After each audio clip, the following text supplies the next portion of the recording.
Radhya cold storage के अंदर फंसी हुई है और तापमान लगातार गिर रहा है। उसे सांस लेने में तकलीफ हो रही है और वह ठिठुर रही है। वह मदद के लिए चिल्लाती है, लेकिन बाहर कोई नहीं सुनता। दूसरी ओर प्रथम को लगातार बेचैनी हो रही है। उसका मन कह रहा है कि राध्या किसी बड़ी मुसीबत में है। वह अपनी मीटिंग छोड़कर उसी गांव की ओर निकल पड़ता है जहां राध्या गई थी। जब प्रथम कोल्ड स्टोरेज के पास पहुंचता है तो उसे वहां सन्नाटा दिखता है। अचानक उसकी नज़र राध्या के गिरे हुए सामान पर पड़ती है। वह समझ जाता है कि वह अंदर ही है। वह ताला तोड़ने की कोशिश करता है और आखिरकार दरवाजा खोल देता है। अंदर राध्या अधमरी हालत में बर्फ जैसी ठंडी पड़ी होती है। प्रथम उसे अपनी बाहों में उठाकर बाहर लाता है और उसे होश में लाने की कोशिश करता है। ये देखकर कि राध्या की जान बच गई है, उसके आंसू छलक आते हैं।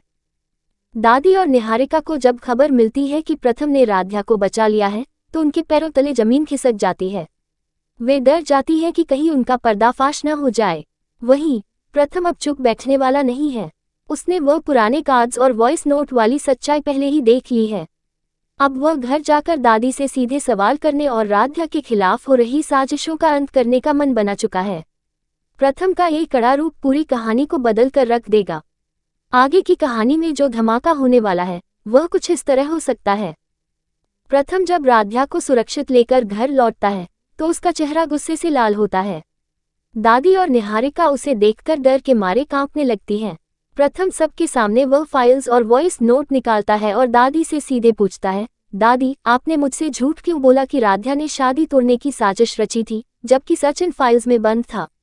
जब दादी चुप हो जाती हैं, तब निहारिका बीच में सफाई देने की कोशिश करती है, लेकिन प्रथम उसे टोकते हुए कहता है कि उसे अब उसकी किसी बात पर भरोसा नहीं है। वह साफ कर देता है कि उसे पता चल गया है कि राध्या को कोल्ड स्टोरेज में फंसाना कोई हादसा नहीं, बल्कि एक